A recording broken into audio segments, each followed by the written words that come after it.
Torres i na Ramona Seminova van muntar l'empresa familiar Viuda e Hijos Carnavales Torres, amb la que van moure la festa per tot arreu del món. Cert dia que organitzaven el Carnaval de Venècia, es van trobar soles en una habitació al Palazzo Ca d'Oro.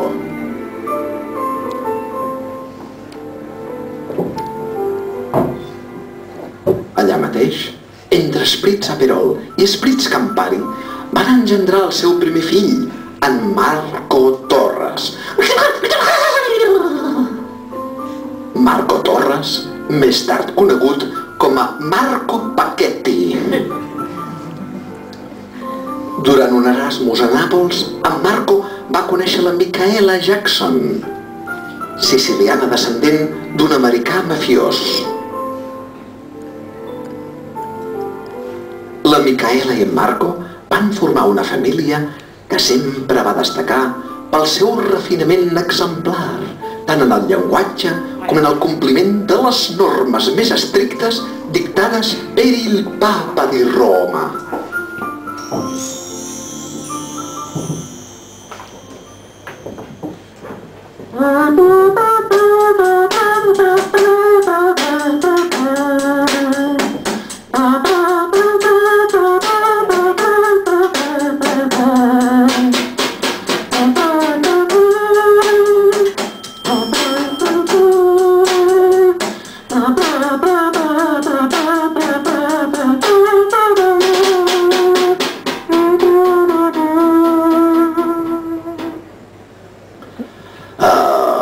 Giorno quando mi llevo penso che meraviglia essere italiano e le mie due amanti, che belle, e parlare italiano, che bella la nostra lingua. Sì, maestro!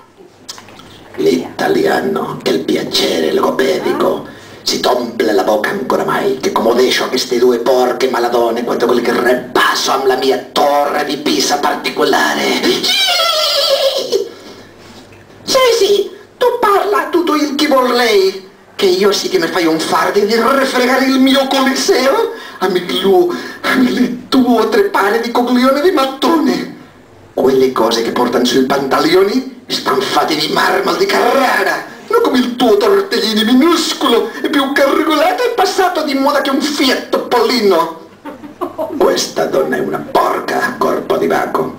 Per favore, un italiano si può comportare come persone educate? Ah, questa chi parla è la mia fratella Maite, è più intelligente che Leonardo da Vinci e di giovane stava più buona che la Claudia Cardinale. Ah, che terribile, è la mia vita! È sposato con questo degenerato, mafioso, prosciutto di terza categoria, per servire a lei. Ah, quando pensi, le nostre ballerine, spabilate e belle come la Madonna di Michelangelo, sei tan gentile, tutte elle sono il sole di questa casa, sempre ripiena di soroglio per tutti di abitazione. Di soroglio non, amore mio, di vita e emozione, di arte senza freno, di arti amatori che volevi dire, trosso di porco, che lo posso sentire di 1 chilometro di distanza, come si sente l'olore di un formaggio calabrese. Cosa buona il formaggio calabrese, anche un poco di lambrusco e pane con tomato, nia per ciupare il detto. Quest'uomo è un animale, arrivederci, mira, io mi chiedo qui e non vengo a Sitges, addio! Allora, non vengi spesata, io starei molto migliore. Hai ascoltato che quest'anno quella povera gente siciliana non hai d'argento, che la cassa dell'aggiuntamento sta scurata e stanno trattando di arrancare miserabili monete, né che sia dell'imposto dell'acqua o o della merda che raccogli per le case. Sorte che so con i miei uomini di confianza, i tre mattoni più gentili e serviziali di tutta la botta italiana, Luca Cattua, Thomas Sigalla e Tonino Foglia. Signori! Oh, e també le mie due amanti, le più belle farfalle di tutta la città eterna di Roma e la flottante Venezia, le miei gondole bamboleanti che mi posa in la mia colonna vaticana più trempata che il cannone di Navarone. Devora trancas e demanda huevos. Le due son belle, anche un poco tonti, ma perché vorrei io una testa con cervello? Sì, sono capace di fare una mamate più cioccolatore che un recaudatore dello Stato spagnolo. Signori! Bene, bene. Noi abbiamo da andare. Venga, venga, presto. Fuggi via tutto il mondo, che non si spera a Sitges, tutti i siciliani affamati di carnevale. Arrivederci Roma.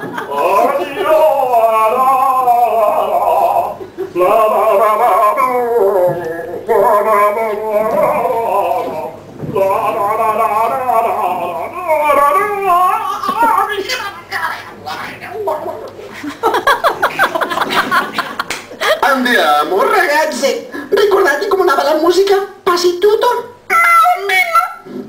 Pensate che abbiamo da assaggiare molto bene, non possiamo fare il ridicolo in fronte di un pubblico tan seletto come il siciliano. Allora andiamo a cominciare. 1, 2, 3.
Carla